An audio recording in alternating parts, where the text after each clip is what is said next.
குடிசைகளை அகற்றி காங்கிரீட் வீடுகளை கட்டித்தருகிற அந்த திட்டம், அதில் இருந்த பெயர், அதற்கு வைக்கப்பட்ட பெயர் கலைஞரின் பெயர். அந்த பெயரை இன்றைக்கு மாற்றி இருக்கிறார்கள். ஆனால் அப்படி ஒரு திட்டத்தையே கொண்டு வந்தவர் முத்தமிழறிஞர் கலைஞர். இப்ப திட்டத்திலிருந்து அவர் பெயரை நீக்கிடலாம், ஆனால் அந்த திட்டத்தை கொண்டு வந்த, அப்படி ஒரு சிந்தனையை ஊன்றிய அந்த வரலாற்றிலிருந்து அவருடைய பெயரை ஒரு நாளும் நீக்க முடியாது. முதலமைச்சரிடம் இருந்த உரிமையை இன்றைக்கு ஆளுநரிடம் கொடுத்திருக்கிறார்கள், அது தேசிய கீத விஷயத்துல. ஆனால் தேசிய கொடியேற்றுகிற விஷயத்தில் ஆளுநரிடம் இருந்த உரிமையை முதலமைச்சருக்கு மாற்றியவர் முத்தமிழறிஞர் கலைஞர். சமஸ்கிருதத்திற்கு செம்மொழி அங்கீகாரத்தை பெறுவதற்கு முன்னால் தமிழுக்கு பெற்று தந்தவர் முத்தமிழறிஞர் கலைஞர். எத்தனையோ இடஒதுக்கீடு இந்தியா முழுவதும் நீதிமன்றத்தால் ரத்து செய்யப்பட்டிருக்கிறது. ஆனால் கலைஞர் கொடுத்த எந்த இடஒதுக்கீடும் நீதிமன்றத்தால் ரத்து செய்யப்படவில்லை. அவதூறுகளால் வீழ்த்த நினைக்கிறார்கள், வீழ்த்த முடியாது.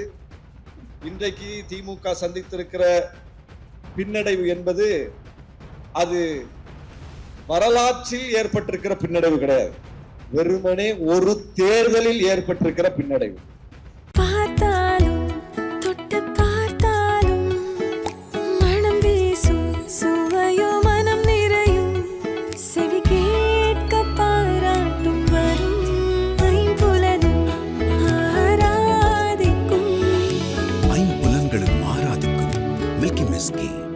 முத்தமிழறிஞர் கலைஞரின் புகழை இளைஞர்கள் மத்தியில் பாட வேண்டும், இளைஞர்களிடம் அவருடைய பங்களிப்பை கொண்டு சேர்க்க வேண்டும், இளைஞர்களிடம் அவருடைய தாக்கம் இருக்க வேண்டும் என்கிற அந்த கோணத்தில் இங்கே இளைஞர்கள் பெருமளவில் திரண்டு வந்திருப்பது உள்ளபடியே ஆறுதல் அளிக்கிறது. ஒரு ஆட்சி மாற்றம் ஏற்பட்டிருக்கிறது. முத்தமிழறிஞர் கலைஞரின் பெயர் வரலாற்றில் நிலை பெற்று நிற்கிறது. இந்த ஆட்சி வந்தவுடன் அறிவிக்கப்பட்டிருக்கிற ஒரு பெயர் மாற்றம், கலைஞர் கனவு இல்லம் என்கிற அந்த திட்டத்திலிருந்து கலைஞரின் பெயரை நீக்கி இருக்கிறார்கள். மீன்வள பல்கலைக்கழகத்திற்கு மறைந்த அம்மையார் ஜெயலலிதா அவர்களுடைய பெயர் இருக்கிறது. நான் நாகப்பட்டினத்தில் 5 ஆண்டுகள் சட்டமன்ற உறுப்பினராக இருந்தவர். நாகப்பட்டினத்தில் தான் அந்த பல்கலைக்கழகம் இயங்கிக் கொண்டிருக்கிறது. அது திமுக ஆட்சி காலத்தில் வைக்கப்பட்ட பெயர் அல்ல, அது அதிமுக ஆட்சி காலத்தில் வைக்கப்பட்ட பெயர். அதிமுக ஆட்சி போய்விட்டது. நடுவில் 5 ஆண்டுகள் முத்துவேல் கருணாநிதி ஸ்டாலின் அவர்களின் திராவிட மாடல் ஆட்சி நடந்தது. அந்த பல்கலைக்கழகத்திற்கு, ஜெயலலிதா அம்மையார் பெயர் தாங்கி அந்த பல்கலைக்கழகத்திற்கு ஆளுநர் மூலம் ஒரு சிக்கல் வந்த போது அந்த பெயருள்ள பல்கலைக்கழகத்தின் உரிமையை போராடி நிலைநாட்டியவர் முத்துவேல் கருணாநிதி ஸ்டாலின் அவர்கள். அதிமுக ஆட்சி காலத்தில் வைக்கப்பட்ட பெயர், நடுவில் திராவிட மாடல் ஆட்சி திமுக ஆட்சி அந்த பெயரை மாற்றவில்லை. அந்த பெயருக்கு, அந்த பல்கலைக்கழகத்துக்கு ஒரு சிக்கல் வந்த போது அந்த சிக்கலுக்கு எதிராக போராடியது. இப்போது இன்னொரு ஆட்சி வந்திருக்கிறது, அந்த பெயரோடு இந்த ஆட்சி காலத்தில் அது ஒப்படைக்கப்பட்டிருக்கிறது. அந்த பெயரை டிஸ்டர்ப் பண்ணல. அம்மா இல்லம், அம்மா உணவகம், அம்மாவின் பெயரில் ஏராளமான திட்டங்கள், அதுவும் அதிமுக ஆட்சி காலத்தில் கொண்டு வரப்பட்ட திட்டம், வைக்கப்பட்ட பெயர். அந்த திட்டத்தையும் மாற்றவில்லை, அந்த பெயரையும் மாற்றவில்லை. நடுவில் 5 ஆண்டு காலம் திமுக ஆட்சி நடைபெற்றது. அதிமுக ஆட்சி காலத்தில் என்ன அடையாளத்தோடு அந்த உணவகம் செயல்பட்டதோ அப்படியே நடுவில் 5 ஆண்டு காலம் திமுக ஆட்சி அதை அடைகாத்து இன்னொரு ஆட்சி வந்த போதும் அதே பெயரோடு ஒப்படைக்கப்பட்டிருக்கிறது. இப்படி ஒரு பட்டியலே சொல்லலாம், நீண்ட பட்டியல் இருக்கின்றது. எல்லாம் மாற்றாமல் அப்படியே அடுத்த ஆட்சியின் கையில் ஒப்படைக்கப்பட்டிருக்கிறது. ஆனால் அந்த குடிசைகளை அகற்றி காங்கிரீட் வீடுகளை கட்டித்தருகிற அந்த திட்டம், அதில் இருந்த பெயர், அதற்கு வைக்கப்பட்ட பெயர் கலைஞரின் பெயர். அந்த பெயரை இன்றைக்கு மாற்றி இருக்கிறார்கள். ஆனால் அப்படி ஒரு திட்டத்தையே கொண்டு வந்தவர் முத்தமிழறிஞர் கலைஞர். 1970களில் அவர் முதலமைச்சராக இருந்த போதுதான் குடிசை வீடுகளை அகற்றி காங்கிரீட் வீடுகளை, அடுக்குமாடி குடியிருப்புகளை கட்டித்தருகிற ஒரு திட்டத்திற்கு விதை போடப்பட்டது. குடிசை மாற்று வாரியம் என்கிற அந்த வாரியத்தையே உருவாக்கியவர் முத்தமிழறிஞர் கலைஞர். இப்ப திட்டத்திலிருந்து அவர் பெயரை நீக்கிடலாம். ஆனால் அந்த திட்டத்தை கொண்டு வந்த, அப்படி ஒரு சிந்தனையை ஊன்றிய அந்த வரலாற்றிலிருந்து அவருடைய பெயரை ஒரு நாளும் நீக்க முடியாது. வரலாறு அவர் பெயரை சொல்லுகிறது. வரலாற்றிலிருந்து எப்படி துண்டிக்க முடியும்? யாரை கேட்டாலும் சொல்லுவார்கள். ஏனென்றால் குடிசை வீடுகள் இப்ப பார்க்கறது இல்ல, அது காலங்காலமா இருக்கு. மனிதகுலம் தோன்றிய நாளில் இருந்து ஒரு வீடு அமைத்து வாழ வேண்டும் என்று அவன் சிந்தனையில் தோன்றிய நாளில் இருந்து இருக்கிறது குடிசை வீடுகள். ஆனால் முத்தமிழறிஞர் கலைஞர் முதலமைச்சராக வந்து அந்த நாற்காலியில் அமர்ந்த பிறகுதான் குடிசை வீடுகளை அகற்ற வேண்டும், அகற்றி அவர்களை ரோட்டில் அப்படியே விட்டுவிடக் கூடாது, அவர்களுக்கு அடுக்குமாடி குடியிருப்புகளை கட்டித்தர வேண்டும் என்கிற சிந்தனை அவருக்கு தோன்றி அந்த திட்டத்தை கொண்டு வந்தார். அப்ப யாருக்கு அது தோணல? வேற யாருக்கு அது தோணல? அவர்தான் முதலாக தமிழ்நாட்டில் முதலமைச்சராக இருந்தாரா? அதுக்கு முன்னாடி முதலமைச்சர்கள் இருந்திருக்கிறாங்கல்ல. ஏன் அவர்களுக்கு தோன்றவில்லை? ஏன் முத்தமிழறிஞர் கலைஞருக்கு தோன்றியது? ஏனென்றால் எளிய மக்களில் இருந்து வந்தவர் அவர். எளிய மக்களின் வேதனைகளை, வலிகளை புரிந்து கொண்டவர் அவர். விளிம்பு நிலை மக்களின் வாழ்க்கையை உயர்த்துவதற்காக தன்னுடைய அதிகாரத்தை பயன்படுத்தியவர். அப்ப அந்த திட்டத்தில் இன்றைக்கு அவருடைய பெயரை நீக்கலாம், ஆனால் என்றைக்கும் அந்த வரலாற்றில் இருந்து அவருடைய பெயரை நீக்க முடியாது. அது வரலாறு முழுவதும் சொல்லிக்கொண்டே இருக்கும். எல்லாவற்றிலும் அவருடைய பெயர் நிலைத்து நிற்கும். இன்றைக்கு பார்க்கிறோம், சட்டமன்றம் கூடிய முதல் நாளில் ஆளுநர் வந்தார். ஆளுநர் வந்தபோது ஏற்கனவே நாம் கட்டி காப்பாற்றிய ஒன்று, முதலில் தமிழ்த்தாய் வாழ்த்து, இறுதியில் தேசிய கீதம். அதுதான் சட்டமன்றத்தினுடைய மரபு. அந்த மரபை மாற்ற வேண்டும் என்று ஏற்கனவே இருந்த ஆளுநர் RN ரவி சொன்னார். இதெல்லாம் மாற்றுங்க, முதல்லையும் தேசிய கீதம் போடணும், கடைசியாவும் தேசிய கீதம் போடணும் என்று சொன்னார். அப்போது திராவிடல் மாடல் ஆட்சி அதை மறுத்தது. தேசிய கீதத்தை எத்தனை முறை பாட வேண்டும் என்பதில் எங்களுக்கு பிரச்சனை இல்லை, ஆனால் அதை முடிவு செய்வது யார்? நாங்க ஒரு முடிவு செய்து வச்சிருக்கிறோம். முதல்ல தமிழ்த்தாய் வாழ்த்து, இறுதியில தேசிய கீதம். அது ஏதோ நாங்க வந்து முடிவு செய்ததல்ல.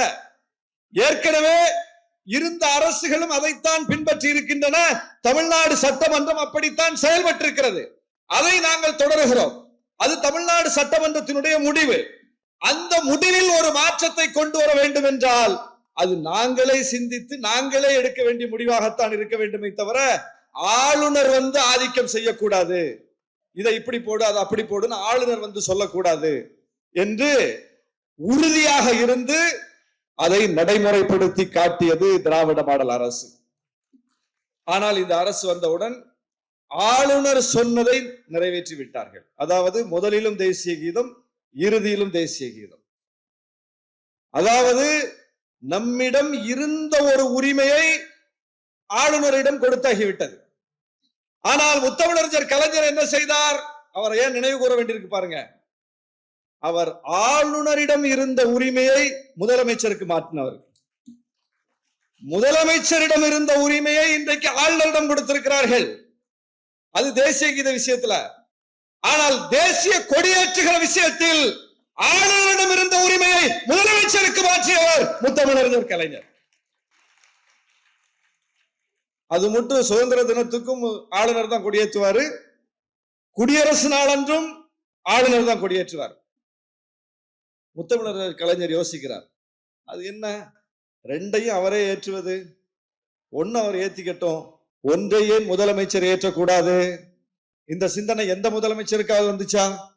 இந்தியாவில் முத்தமிழறிஞர் கலைஞர் மட்டும்தான் முதலமைச்சராக இருந்தாரா? இந்தியா முழுவதும் முதலமைச்சர்கள் இருந்தார்களே. யாருக்கும் இந்த உரிமையை பெற வேண்டும் என்கிற சிந்தனை வரவில்லை, அவருக்கு தானே வந்துச்சு.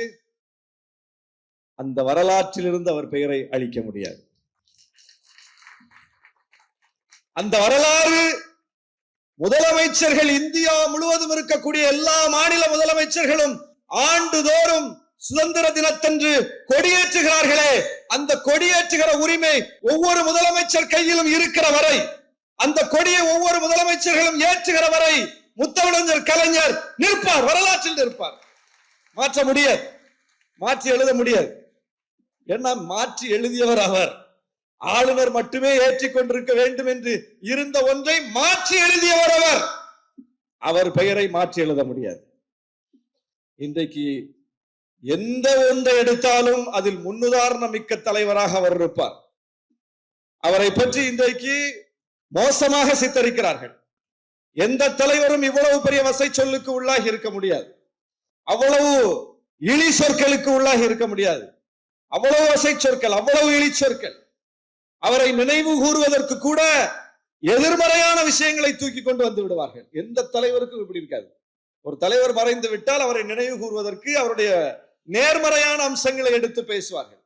ஆனால் இல்லாத ஒன்றை, காலங்காலமாக கட்டமைக்கப்பட்ட அவதூறுகளை எடுத்து வைத்து அவரை மோசமாக நினைவு கூறுகிற, மோசமாக சித்தரிக்கிற ஒரு காட்சியை அவருடைய பிறந்த நாளிலையும் பார்க்க முடியும், நினைவு நாளிலையும் பார்க்க முடியும். எந்த தலைவருக்கும் இந்த துயரம் கிடையாது. அப்படி வாழும் போதும் குறிவைக்கப்பட்டவர், வாழ்ந்து மறைந்த பிறகும் குறிவைக்கப்படுகிறவர் இந்தியாலேயே முத்தமிழறிஞர் கலைஞர் தான். ஏன்? அவர் அந்த உள்வாங்கிய கொள்கையில சமரசம் செய்திருந்தால் அவரையும் கொண்டாடி இருப்பார்கள். மற்ற தலைவர்களை எல்லாம் கொண்டாடுகிறவர்கள் இவரை ஏன் தூற்றுகிறார்கள்? இவர்தான் இன பகைவர்களுக்கு கடைசி வரை அச்சுறுத்தலாக இருந்தார். இவர் கொண்டு வந்த திட்டங்கள் தான் அவர்களை உலுக்கு உலுக்கு என்று உலுக்கி கொண்டிருக்கிறது. பேராசிரியர் முனைவர் பர்வீன் சுல்தானா சொன்னார் அல்லவா, வள்ளுவருக்கு வானுயர சிலை வடித்தார் என்று. அதையெல்லாம் அவர்களால் எப்படி தாங்கிக் கொள்ள முடியும்? செம்மொழிக்கு, அந்த செம்மொழி தமிழுக்கு செம்மொழி அங்கீகாரத்தை பெற்று தந்தவர், அதை எப்படி தாங்கிக் கொள்ள முடியும்? காலங்காலமா அவன் ஒரு கட்டமைப்பை ஏற்படுத்தி வச்சிருக்கிறான். சான்ஸ்கிரிட், சமஸ்கிருதம் தான் மூத்த மொழி, சமஸ்கிருதம் தான் செம்மொழி அப்படின்னு அவன் ஒன்றை உருவாக்கி வைத்திருக்கும் போது, சமஸ்கிருதத்திற்கு செம்மொழி அங்கீகாரத்தை பெறுவதற்கு முன்னால் தமிழுக்கு பெற்று தந்தவர் முத்தமிழறிஞர் கலைஞர். எப்படி அவனால ஏத்துக்க முடியும்? அவரை எப்படி ஏத்துப்பான்? பொருளாதார அடிப்படையில் இடஒதுக்கீடு, அதிலும் குறிப்பாக முன்னேறிய வகுப்பினருக்கு இடஒதுக்கீடு என்று நம்மோடு அணியில் இருப்பவர்கள் கூட அதை ஏற்றுக்கொண்ட ஒரு சூழலில் அந்த கொள்கைக்கு எதிராக கடைசி வரை நின்று போராடியவர் முத்தமிழறிஞர் கலைஞர். எப்படி அவனால் அக்செப்ட் பண்ண முடியும்? எல்லா கட்சியும் ஏத்துக்குது. இந்தியாவை ஆளக்கூடிய பிஜேபி பொருளாதார அடிப்படையிலான இடஒதுக்கீடை கொண்டு வருது, காங்கிரஸ் அதை ஆதரிக்குது, கம்யூனிஸ்டுகள் ஆதரிக்கிறாங்க, ஏத்துக்கிறாங்க. ஏற்றுக்கொள்ளாமல் சண்டையிடக்கூடிய இயக்கமாக இந்தியாவில் திராவிட முன்னேற்ற கழகம் நிற்கிறது. அதுல ஃபைட் பண்ணுது. ஃபைட் பண்றது மட்டுமில்ல, இந்தியாவிலேயே எல்லா மாநிலங்களிலுமே பல்வேறு வகையான இடஒதுக்கீடு பல்வேறு காலகட்டங்களில் கொண்டு வரப்பட்டிருக்குது. அப்படி கொண்டு வரப்பட்ட எல்லா இடஒதுக்கீடுகளும் நீதிமன்றத்தில் சட்ட சிக்கலை சந்தித்திருக்கிறது அல்லது ரத்து செய்யப்பட்டிருக்கிறது. கூர்மையா கவனிங்க, தமிழ்நாட்டில் கூட எடப்பாடி ஆட்சி காலத்தில் கொண்டு வரப்பட்ட 10.5 விழுக்காடு இடஒதுக்கீடு வன்னியர் சமூகத்திற்கு இருக்கா? இப்போ இல்ல. யார் ரத்து பண்ணா? நீதிமன்றம் ரத்து பண்ணிருச்சு. ஆந்திராவில் இஸ்லாமியர்களுக்கு ராஜசேகர் ரெட்டி முதலமைச்சராக இருந்த போது 5 விழுக்காடு இடஒதுக்கீடு கொடுத்தார். இருக்கா? இல்ல. யார் ரத்து பண்ணா? நீதிமன்றம் ரத்து பண்ணிருச்சு. எத்தனையோ இடஒதுக்கீடு இந்தியா முழுவதும் நீதிமன்றத்தால் ரத்து செய்யப்பட்டிருக்கிறது. ஆனால் கலைஞர் கொடுத்த எந்த இடஒதுக்கீடும் நீதிமன்றத்தால் ரத்து செய்யப்படவில்லை. அருந்ததியர்களுக்கு அவர் கொடுத்த 3 விழுக்காடு இடஒதுக்கீடு, உள்ஒதுக்கீடு நீதிமன்றம் சரி என்று சொல்லி இருக்கிறது. இஸ்லாமியர்களுக்கு அவர் கொடுத்த 3.5 விழுக்காடு இடஒதுக்கீடு நீதிமன்றம் சரி என்று சொல்லி இருக்கிறது. அவர்தான் இந்த இடஒதுக்கீடு ஒவ்வொன்றையும் அதிகப்படுத்தி மிக பிற்படுத்தப்பட்டோர் என்கிற பிரிவை உருவாக்கி இந்த சமூக நீதிக்குள் மிகப்பெரிய பரிணாமத்தை செய்தவர் முத்தமிழறிஞர் கலைஞர். அப்ப இனப்பகைவர்களால் அவரை ஏன் ஏத்துக்க முடியலன்னா ஏத்துக்க முடியாது. அவர் ஆட்சி அதிகாரத்தில் இருந்து செய்த சாதனைகள் அப்படி. ஏதோ ஆட்சி வந்துருச்சு நம்ம செய்யறதெல்லாம் செய்வோம் என்று அவர் செய்யவில்லை. பார்த்து பார்த்து செய்தார். பார்த்து பார்த்து செய்தார். மொழிக்கு, பண்பாட்டுக்கு, இனத்துக்கு, மாநிலத்திற்கு பார்த்து பார்த்து செய்திருக்கிறார். வரலாற்றுல முழுவதும் அது பதிவாகி இருக்கிறது. அதை இந்த இளைஞர்கள்ட்ட நம்ம பேச வேண்டியிருக்குது. இந்த இளைஞர்களுக்கு அதை நம்ம சொல்லணும். அது சொல்லப்படாததன் விளைவு, அது சரியாக போய் சேராததன் விளைவுதான் இந்த இளைஞர்கள் வேறு ஏதோ ஒரு கனவு உலகில் பயணித்துக் கொண்டிருக்கிறார்கள். இப்ப அதை யதார்த்தத்தை புரிஞ்சுக்குவாங்க. அவங்க இன்னைக்கு யதார்த்தம் ஒவ்வொன்றையும் காட்டி கொடுக்குதுல்ல. திமுக ஆட்சியில் கொண்டு வரப்பட்ட ஒவ்வொரு திட்டங்களையும் கேள்வி கேட்டவர்கள் இன்றைக்கு அதனுடைய யதார்த்தத்தை உணர்ந்து கொள்கிறார்கள். இவ்வளவு கடன் இருக்கிறதே என்று சொன்னார்கள். இன்னைக்கு கடன்னா என்ன அப்படிங்கிறது புரிஞ்சு போச்சு. புரிஞ்சு போச்சா இல்லையா? ஒவ்வொன்றையும் பாருங்க. அப்ப அந்த அளவுக்கு ஒவ்வொன்றும் காலத்தால் உணர்த்தப்படும், காலத்தால் உணர்த்தப்படும்.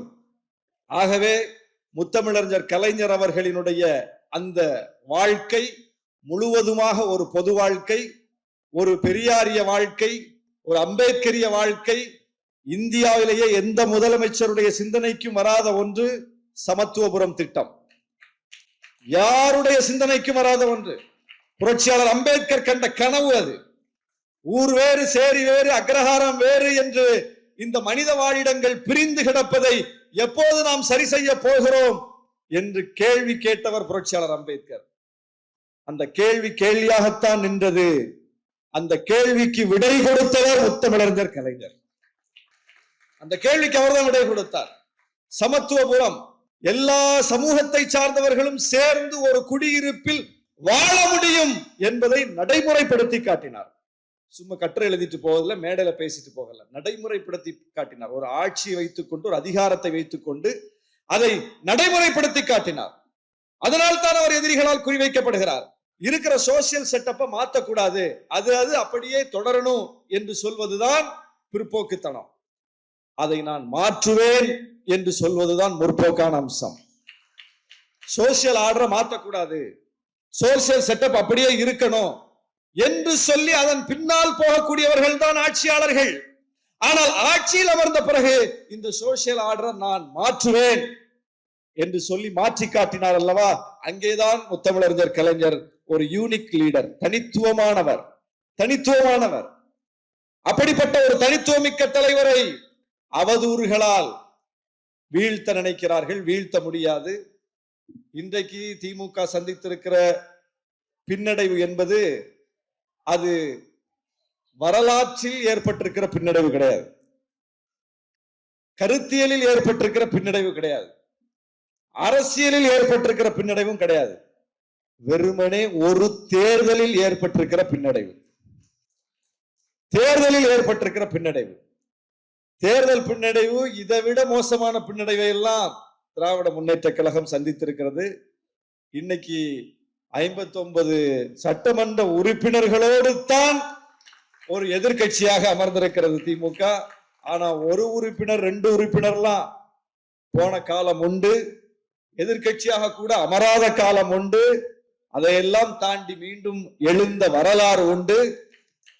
எனவே இந்த முத்தமிழறிஞர் கலைஞரின் நினைவு நாளில் எடுக்கப்பட வேண்டிய உறுதி என்பது, முத்தமிழறிஞர் கலைஞர் எப்படி ஒரு அரசியலை செய்தாரோ, தோல்வியில் துவண்டு விடாமல் தொடர்ச்சியாக ஒரு அரசியலை செய்தாரோ, எப்படி இடையறாமல் ஒரு அரசியலை செய்தாரோ, எப்படி தன்னுடைய கருத்துகளால் எதிரிகளை திணறடித்தாரோ, எப்படி தன்னுடைய முடிவுகளால் எதிரிகளை, அரசியல் எதிரிகளை, இனப்பகைவர்களை தன் வலைக்கு விழ வைத்தாரோ, அவர் எந்த வலையிலும் போய் சிக்க மாட்டார். வலையை அவர் விரிச்சு வச்சுட்டு எதிரிகள்கிட்ட கேள்வியை போடுவார். எதிரிகள்கிட்ட ஒரு அரசியலை செய்வார். அவங்க அந்த வலையில விழுவாங்க. அப்படி ஒரு அரசியலை செய்தவர். அப்படி மிக சாதுரியமாக, மிக நாகரிகமாக, மிகுந்த முதிர்ச்சியோடு ஒரு அரசியலை செய்து வழிகாட்டி சென்றிருக்கிறார். அந்த வழிகாட்டுதல் இருக்கிற வரை திராவிட முன்னேற்ற கழகமும், திராவிட இயக்கமும், திராவிட இயக்க அரசியலும் ஒரு நாளும் பின்னடைவை சந்திக்காது என்று சொல்லி முத்தமிழர் கலைஞரின் புகழை போற்றுவோம் என்று சொல்லி வாய்ப்புக்கு நன்றி கூறி விடைபெறுகிறேன். நன்றி, வணக்கம்.